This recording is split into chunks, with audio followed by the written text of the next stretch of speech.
Espacio Vital. Muchísimas gracias por estar con nosotros en este su espacio vital en el aire saludable de RPP Noticias, la voz de todo el Perú. Soy el doctor Lemer Huerta. Gracias por estar en este su espacio vital en el aire saludable de RPP Noticias. Hoy día en el programa vamos a hablar, señora, del estrés. Porque abril es el mes de concientización contra el estrés. Y vamos a, además de definir obviamente qué es el estrés, etcétera, vamos a concentrar nuestra conversación en lo que es el estrés en el adulto mayor. ¿Tiene características especiales el estrés en el adulto mayor? ¿Puede confundirse con otros problemas de salud mental? La doctora Sonia Ceballos Bustamante, ella es médico psiquiatra y nos va a ayudar a navegar a estas aguas del estrés en los adultos, y también vamos a tomar llamadas telefónicas, así que vaya tomando nota, señora, de algunas preguntas que usted tenga durante la conversación. Así es que hoy día todo el programa también está dedicado para que usted tenga oportunidad de hacer sus llamadas telefónicas. Pero primero vamos a darle la bienvenida a la doctora Ceballos. Doctora Ceballos, qué gusto de saludarla. Muy buenas tardes. Muy buenas tardes, doctor Huerta.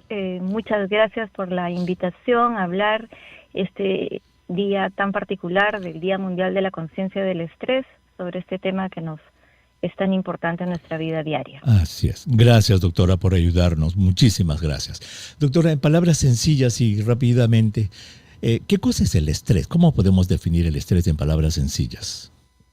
Bueno, el estrés es esa reacción que tenemos en nuestro organismo como respuesta ante una situación que nos genera presión y que nos es demandante, que nos es desafiante o que la percibimos como amenazadora. Y a veces puede ser no solo por la intensidad de la situación, sino también por su frecuencia, ¿no? Muy bien. Y se considera que se considera que puede ser normal el estrés, ¿verdad? El estrés es normal para la vida diaria, ¿cierto? Claro. Durante toda nuestra vida, durante toda la evolución, el estrés es lo que nos ha permitido justamente poder sobrevivir como especie ante las amenazas, ¿no? Y que nos permite actuar rápidamente para huir. ¿Cuándo es que ya se sale de la raya entonces? Bueno, cuando ya tenemos situaciones que de alguna manera son crónicas o que nos sobrepasan en esta capacidad que nosotros tenemos de enfrentar la situación. Cuando, por ejemplo, vemos una situación como extremadamente desafiante, ¿no? Que con nuestros propios recursos ya no nos alcanza para enfrentarla. Qué interesante. O sea que ante el estrés de la vida diaria, los seres humanos tenemos recursos emocionales, psicológicos, que nos permiten superar ese estrés en la vida diaria, y eso nos lleva muy bien, porque nos sirve para mejorar en nuestra vida, mejorar en el trabajo, en la vida familiar, etcétera. Pero cuando ya nuestros recursos emocionales, psicológicos no son suficientes para enfrentar esa presión, esa amenaza, entonces ya viene el problema de estrés como patología. Si usted recién se une a nuestro programa, estamos conversando con la doctora Sonia Ceballos Bustamante. Ella es médico psiquiatra responsable de la Dirección de Adultos y Adultos Mayores del Instituto Nacional de Salud Mental.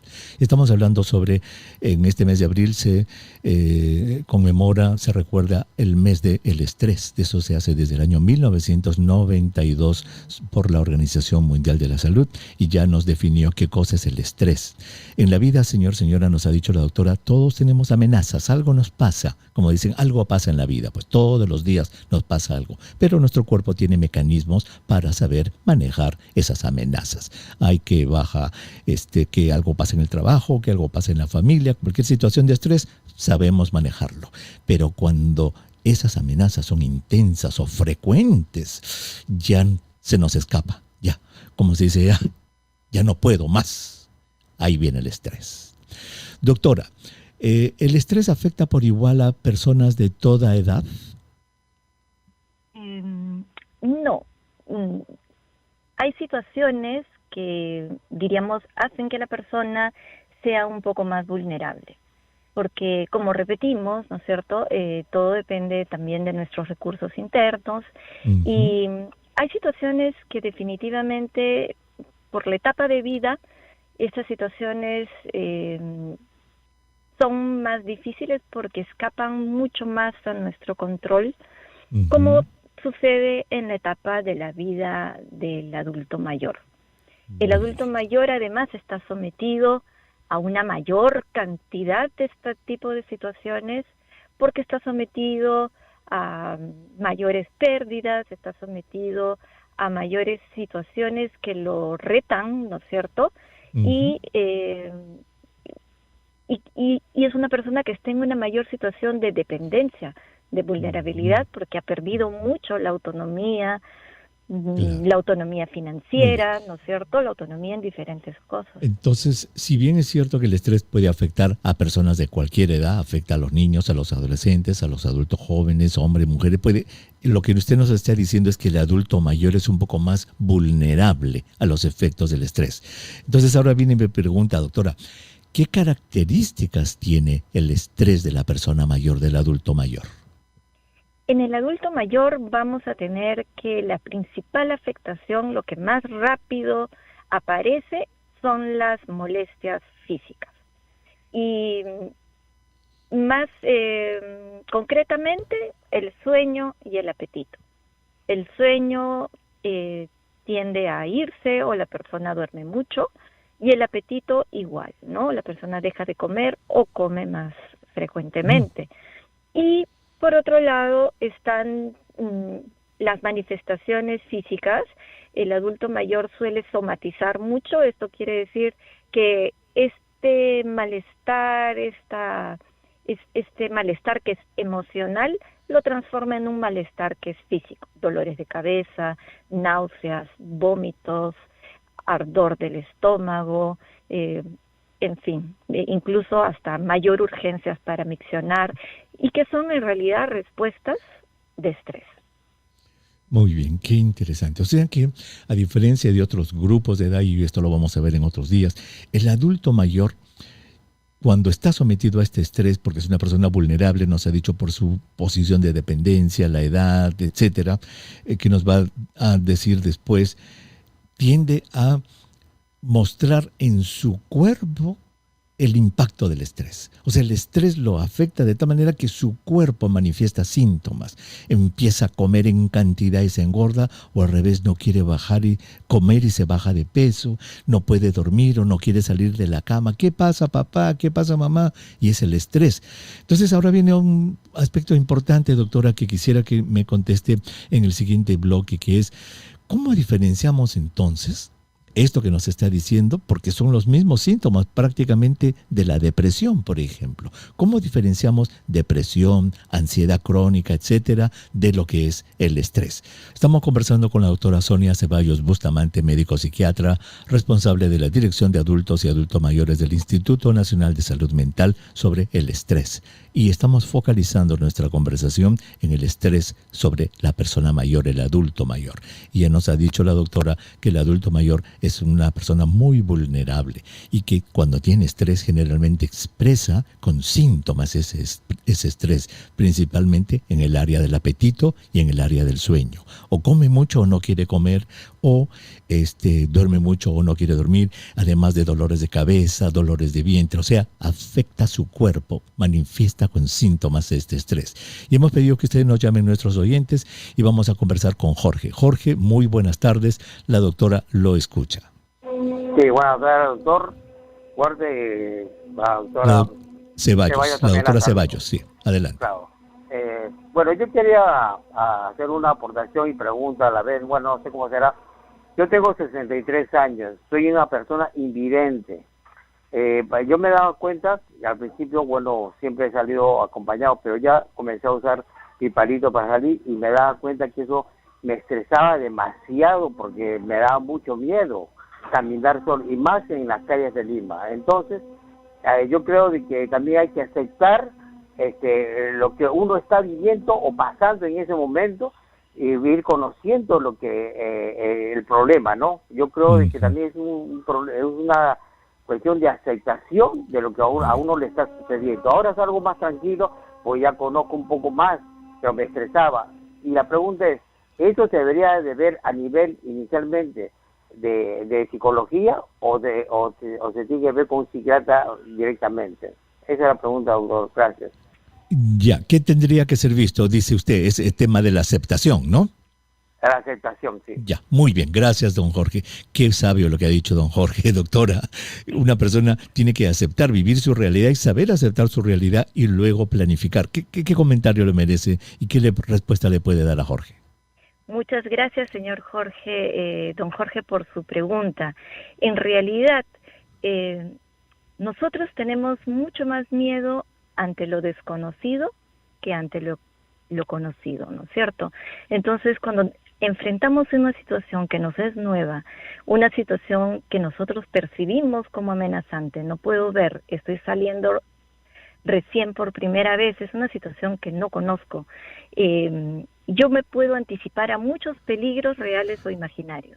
Cuando ya la conozco, ya comienzo a saber adaptarme, ya voy enfrentando situaciones y ya voy sabiendo cómo manejarme ante las situaciones, y en ese momento mi estrés baja. Uh-huh. ¿Qué hacer ante esto? Muchas veces, diríamos en la gran mayoría de casos, esto va a ir pasando conforme vamos enfrentando la situación, conforme vamos avanzando un día a la vez en lo que nos toca enfrentar. Y ahí está lo que usted tan sabiamente dice, en la aceptación de nuestra situación.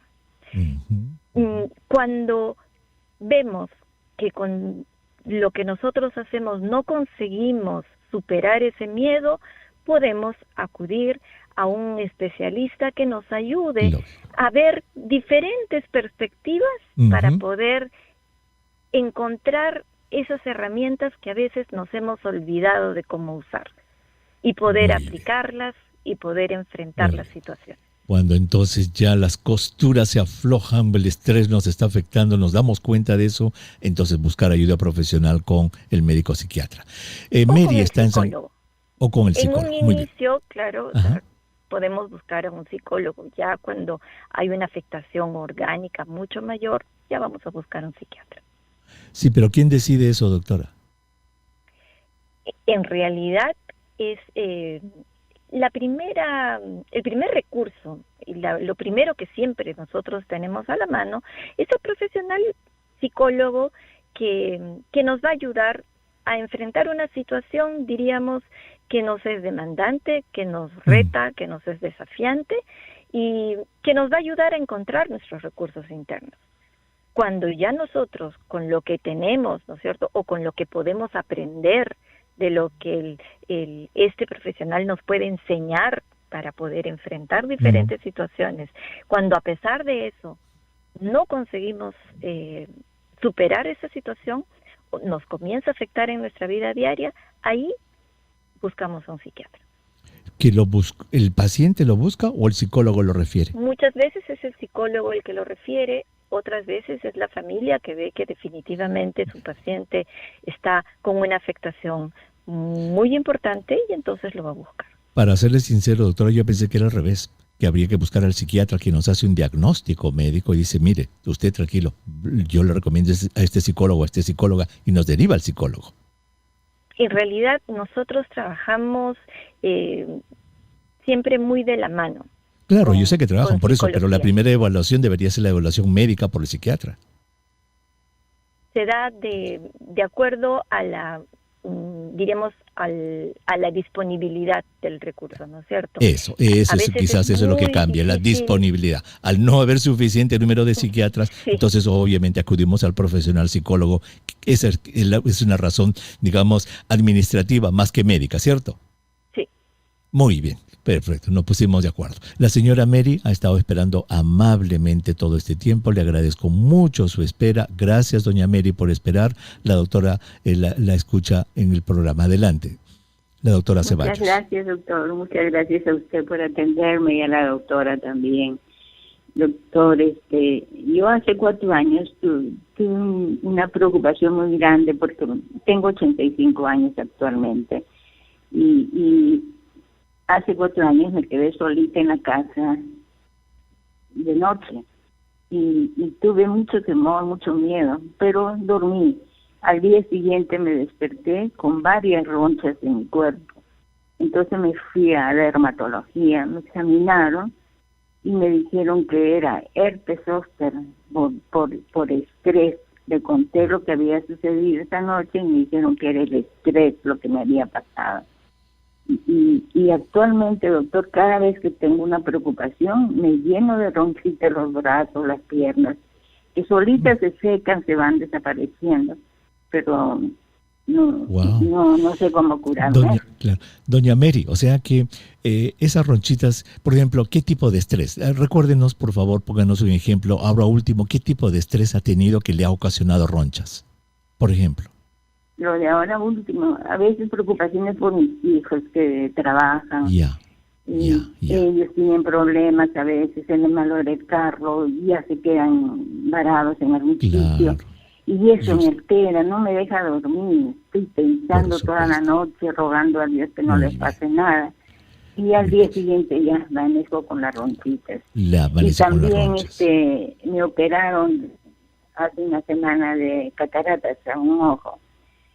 Y antes de operarme estaba bien preocupada, porque me habían dicho que las cataratas estaban un poquito gruesitas y me las iban a tener que cortar. Ya, entonces esa preocupación también me encontró todita. Qué importante, que muy bien, doña Merita. Pues gracias por llamar, la doctora Ceballos va a comentar. Doctora, ¿qué le puede decir a nuestros oyentes y a la señora Mary? Gracias, doctor. Buenas tardes. Buenas tardes, doña Mary. Muchas gracias por su pregunta. Como lo comentábamos, ¿no? El estrés se manifiesta muchas veces con síntomas físicos y la piel es un órgano muy sensible que reacciona muy fácilmente justamente ante este tipo de situaciones y con reacciones cutáneas que muchas veces se manifiestan así, como ronchitas, como sarpullidos, y que no es otra cosa que una respuesta de nuestro organismo ante una situación que no consigue manejar. ¿Y no tiene curación? Tenemos muchas cosas que podemos poner en práctica. Una de ellas es también confrontar nuestras propias ideas y nuestros propios temores, porque cuando nosotros estamos solos en la noche, nos imaginamos siempre lo peor, nos imaginamos las situaciones más terribles que pudieran suceder y nos trasladamos, ¿no es cierto? En vez de estar en el momento presente, en el aquí, en el ahora, nos vamos a un futuro incierto y amenazante.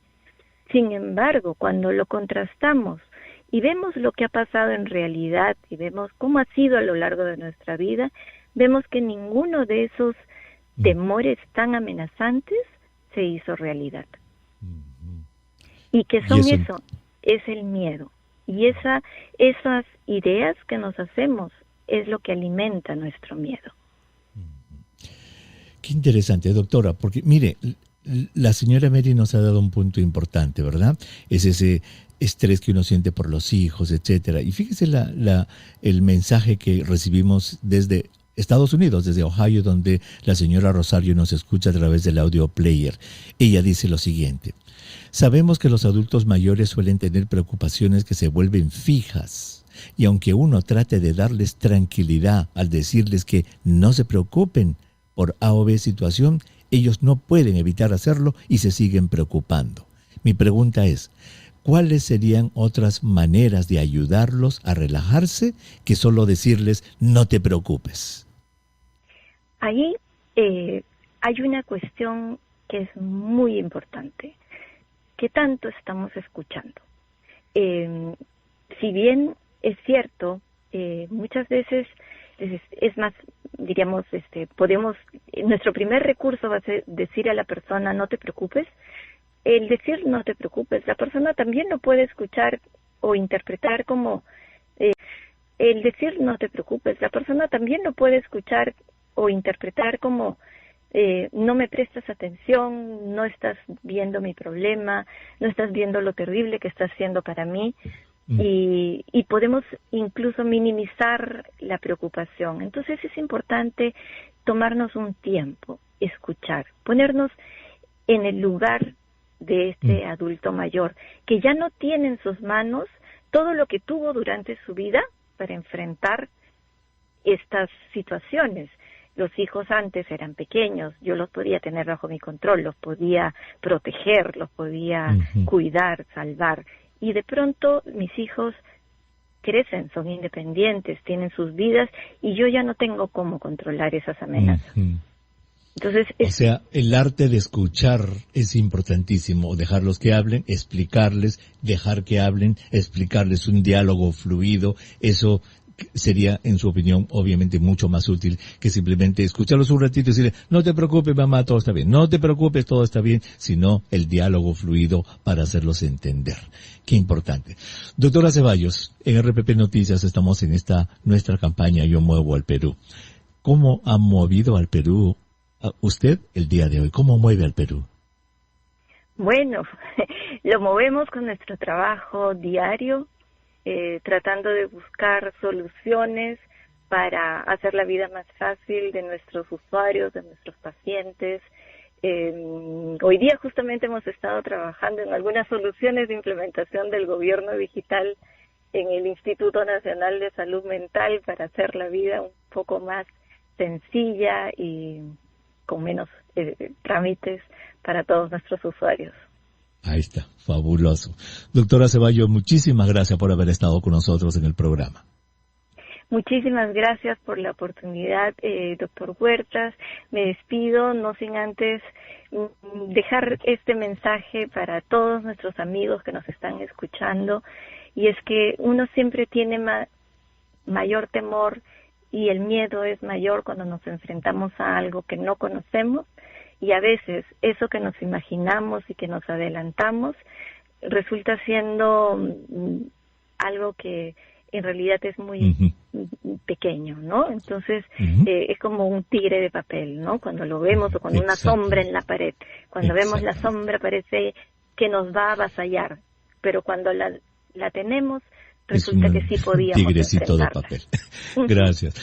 Gracias, doctora Ceballos. Muy agradecido. Qué importante consejo. La doctora Sonia Ceballos, médico psiquiatra, es responsable de la Dirección de Adultos Mayores del Instituto Nacional de Salud Mental, estuvo con nosotros.